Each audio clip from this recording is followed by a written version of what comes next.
अभिवादन स्वीकार करें। मैं उदय पठानिया।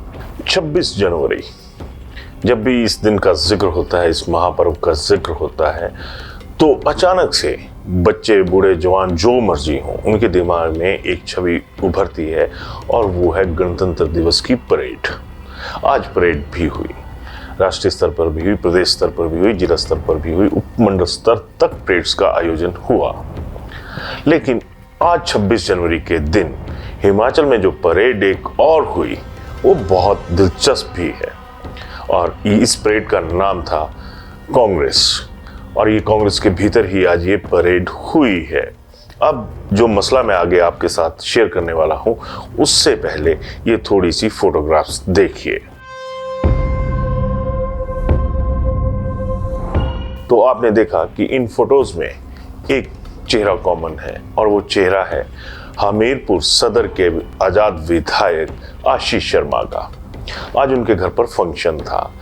उनके जो भैया हैं, उनके बच्चों की आज मुंडन सेरेमनी थी, जो हमारे तक सूचना है। खैर, पारिवारिक समारोह हैं, चलते हैं, चले। लेकिन आज जो यहाँ पर परेड हुई वो बहुत दिलचस्प थी, क्योंकि इस परेड में वो लोग भी शामिल हुए जो कि आधिकारिक परेड जो होती हैं मंचों पर, उनसे नदारद थे। लेकिन आशीष शर्मा के घर में जो फंक्शन था, उसकी परेड में ये लोग सलामी देते नजर आए या फिर सलामी लेते हुए नजर आए। ये आप खबर के बाद तय कीजिएगा। खबर की शुरुआत मैं धर्मशाला से ही करूंगा। आज यहाँ पर गणतंत्र दिवस पर के मौके पर मुख्य अतिथि थे विधानसभा अध्यक्ष कुलदीप पठानिया, और उनके साथ सहयोगी के तौर पर CPS किशोरी लाल और आशीष बुटेल थे। साथ में शाहपुर के विधायक केवल सिंह पठानिया भी थे। लेकिन धर्मशाला से नदारद रहे इस कार्यक्रम से सुधीर शर्मा, जो कि स्थानीय विधायक भी हैं। लेकिन जब बात सियासत की आ जाए, तो हर खेल के पीछे कोई ना कोई अनोखा खेल सा छिपा होता है। अगर मैं धर्मशाला की बात करूं, तो यहाँ पर सबसे पहले ऐसा लगा कि खुद सरकार ने सुधीर शर्मा को दरकिनार कर दिया है, क्योंकि जो इस समारोह के बाबत जो निमंत्रण पत्र छपे थे, उनमें आप देखें तो कहीं भी आपको सुधीर शर्मा का नाम नजर नहीं आएगा। हालांकि कायदे से स्थानीय विधायक हैं, कांग्रेस के वरिष्ठ नेता हैं, उनका नाम यहाँ पर होना जरूरी था। तो ऐसा नहीं हो सकता कि प्रशासनिक अधिकारियों ने खुद सुधीर शर्मा का नाम गायब किया हो। शायद उन्हें कहीं से इशारा आया होगा या बताया गया होगा कि पंडित जी को जरा साइड लाइन रखा जाए। खैर, सुधीर शर्मा यहाँ पर तो उपलब्ध नहीं थे। सुधीर शर्मा के आज के ही दिन दर्शन हुए हमीरपुर में, और वो भी आशीष शर्मा के घर में, जो कि आजाद विधायक हैं हमीरपुर सदर से। दूसरी तरफ हमीरपुर में आज उप मुख्यमंत्री मुकेश अग्निहोत्री जो है, उनका भी कार्यक्रम था गणतंत्र दिवस का। वहां पर भी राजेंद्र राणा, जो कि हमीरपुर की सियासत के लिहाज से देखा जाए तो हॉट केक हैं, वो भी नदारद रहे। लेकिन वो भी प्रकट हुए तो आशीष शर्मा के घर पर। इसके अलावा यहां पर पहुंचे देहरा से आजाद विधायक होशियार सिंह, और साथ में पहुंचे इंद्रदत्त लखनपाल। अगर इन 6 नेताओं को देखा जाए तो इनमें से 2 जो विधायक थे वो आजाद थे, आशीष और होशियार सिंह, और बकाया 4 कांग्रेस के खाते से विधायक भी हैं और एक उप मुख्यमंत्री भी हैं। अब सवाल उठता है कि ऐसी खिचड़ी जो लोहड़ी के बाद आज पकी है, उसका मकसद क्या है। जाहिर सी बात है कि होशियार सिंह का जाना, वहाँ पर समारोह में शामिल होना, मुकेश अग्निहोत्री का आना, उनका वहाँ पे शामिल होना, ये सारी अलग अलग चीज़ें हैं। अगर हम एक सामान्य नज़र से देखें तो ये लग सकता है कि एक साधारण सा कार्यक्रम है। जिस तरह से हम आप लोग आपस में मिलते जुलते हैं किसी भी कार्यक्रम में, तो वो एक इसका हिस्सा है। लेकिन सियासत के लिहाज से ये हिस्सा नहीं, लेकिन आज का ताज़ा किस्सा ज़रूर है। और इस किस्से में जो रोल्स, जो चीजें सामने आ रही हैं, जो इससे पहले पृष्ठभूमि बनी है, वो भी खासी रोचक है। दरअसल बीते कल पूर्व मुख्यमंत्री एवं नेता विपक्ष ठाकुर जयराम ने एक प्रेस कॉन्फ्रेंस करी, और उस प्रेस कॉन्फ्रेंस में जो विधायक निधि से जुड़ी हुई बैठकें हैं, उनका बहिष्कार करने का निर्णय लिया गया कि जब सरकार ने जो विधायक निधि है उसका पैसा ही नहीं देना है, तो फिर ऐसी बैठकों का औचित्य भी क्या है। और आज ये देखिए बयान राजेंद्र राणा का भी आ गया। उन्होंने ये कह दिया कि ऐच्छिक निधि बंद होने की वजह से जो विकास कार्य हैं वो प्रभावित हो रहे हैं। यही हाल सुधीर शर्मा का भी है।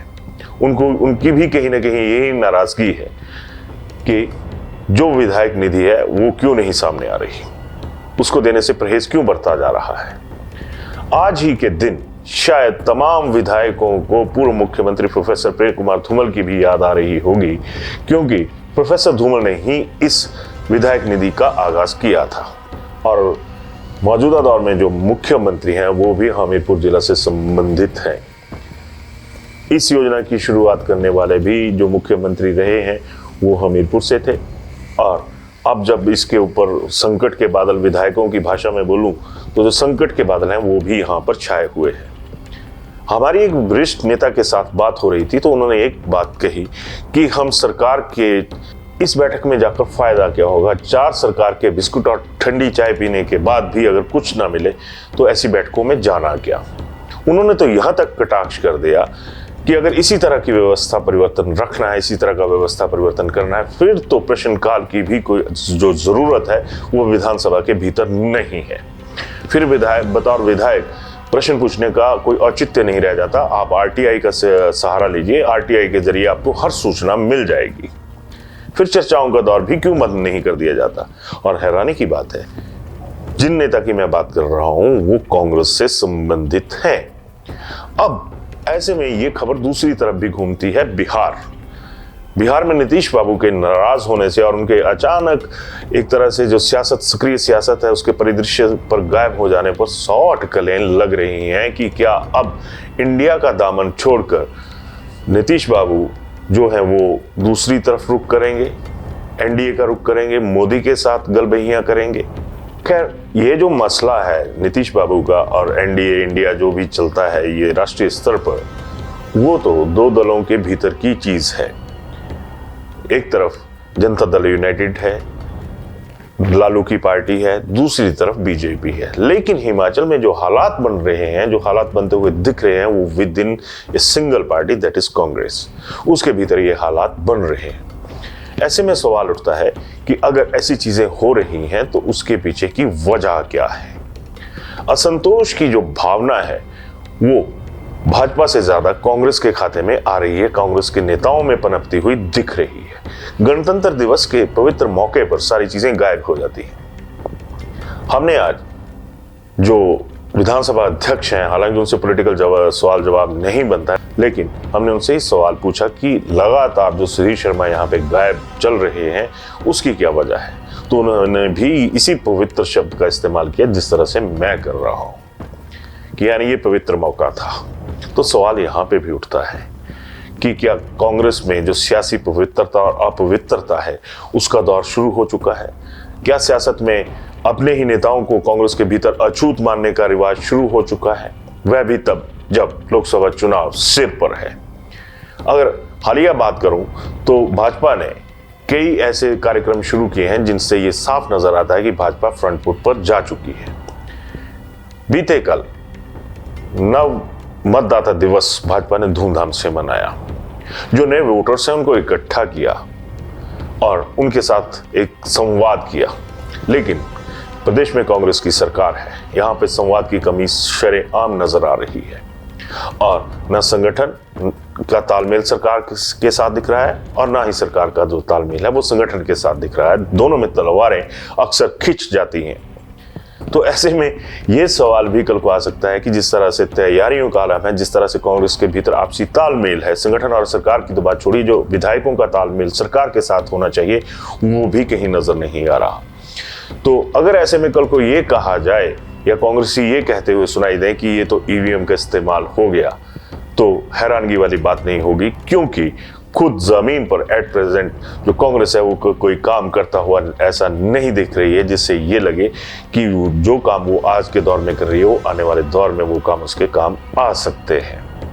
खैर, आज जो एक लोहड़ी के बाद की खिचड़ी है वो हमीरपुर में पक गई है। हर किसी के अपने अपने वो है जवाब है इस मसले पे कि पारिवारिक फंक्शन था, सारी चीजें थी। तो क्या ये माना जाए कि जो कांग्रेस परिवारवाद के नाम पर बदनाम है वो फिर कहीं ना कहीं परिवारवाद की एक तरह से जो आड़ लेने की आदत है उसमें आ चुकी है। विधायक अपने जो विधानसभा क्षेत्र है उनमें मौजूद नहीं रहते। गणतंत्र दिवस जैसे मौके पर उन्हें अछूत घोषित कर दिया जाता है। तो ऐसी परिस्थितियों में जो माहौल बना है वो आपको क्या लगता है कि उसमें क्या होगा? विधायक ऐच्छिक निधि तो एक तरफ, इच्छाओं की जो निधि होती है उसके ऊपर भी कांग्रेस में कहीं ना कहीं ब्रेक लगी हुई है। अगर किसी की इच्छाएं पूरी हो रही हैं तो लगातार पूरी होती चली जा रही हैं। अगर कहीं पे कोई भटकाव है या कहीं पे कोई रुकावट है तो रुकावट और बड़ी होती जा रही है, और ये जो आलम है वो ठीक लोकसभा चुनावों से पहले है। तो ऐसे में क्या हो सकता है ये आप तय कीजिएगा, अपनी राय हमें जरूर दीजिएगा। धन्यवाद। शिमला होटल, घर के बाहर घर जैसा अपनापन। अपने वेकेशंस को सुनहरी यादों में पिरोएं शिमला होटल के साथ। राजसी वैभव और राजस्थानी आव भगत जो देगी आपको एक रॉयल फील। हिमाचल वासियों के लिए जयपुर में ठहरने का अपना hotel Shimla hotel. Heritage above 1, हवा महल रोड, चांदी की टकसाल, जयपुर।